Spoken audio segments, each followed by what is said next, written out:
So what it means for us is that we have very broad and significant support for the ecosystem, broader than ever before. So a whole host of companies have joined. Some of the latest people who have enrolled, for instance, Visa from the credit card area has multitude of operators, and then of course many manufacturers and developers. For us, it means that we will then of course have to differentiate our products and our services beyond what is that foundation asset that is available for everyone else. So we will have to think different ways to differentiate our products and create value for the consumer. We are the market leader, and of course in a very good, solid position in this industry. We have the scale like no other player in this industry.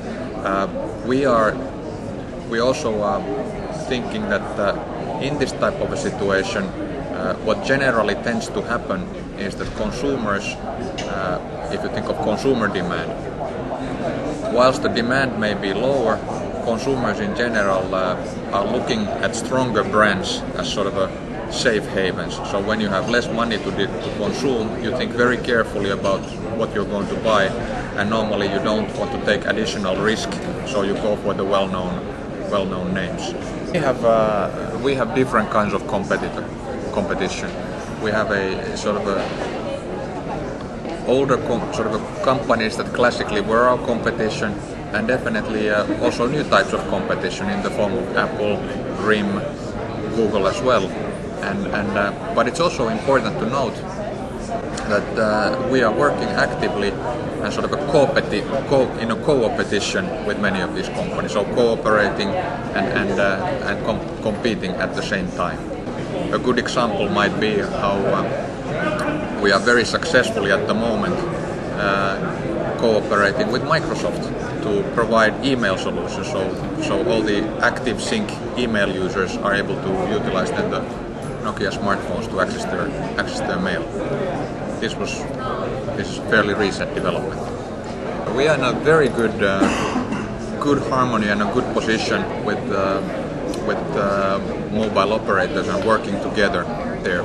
So we have concluded cooperation agreements on consumer internet services. It's a win-win situation. So they need and they can get traffic and new kind of revenue to their networks, revenue that didn't exist. So revenue streams from music business, revenue streams from games business, revenue streams from navigation business, and of course for us, these companies represent a fantastic way to market. Spain, of course, is one of the bigger markets that we have, and it's an important market, particularly here in Europe, a highly competitive market. I think it's fair to say that there are quite a few value-added services that are present here in the Spanish market. So it's important that we are in a good, strong position here in Spain. So in the emerging markets, we are focused on doing several specific things. One is that we are expanding our distribution in the rural areas of emerging markets. That's important because the product there, often you have consumers who don't have a lot of money to pay for the product. So it's important that they have a distribution and after sales close to their place of origin. And of course we are innovating very hard. So at the same time lowering the cost of product, but seeking innovation. So it's focus on cost, focus on distribution, and focus on innovation at the same time.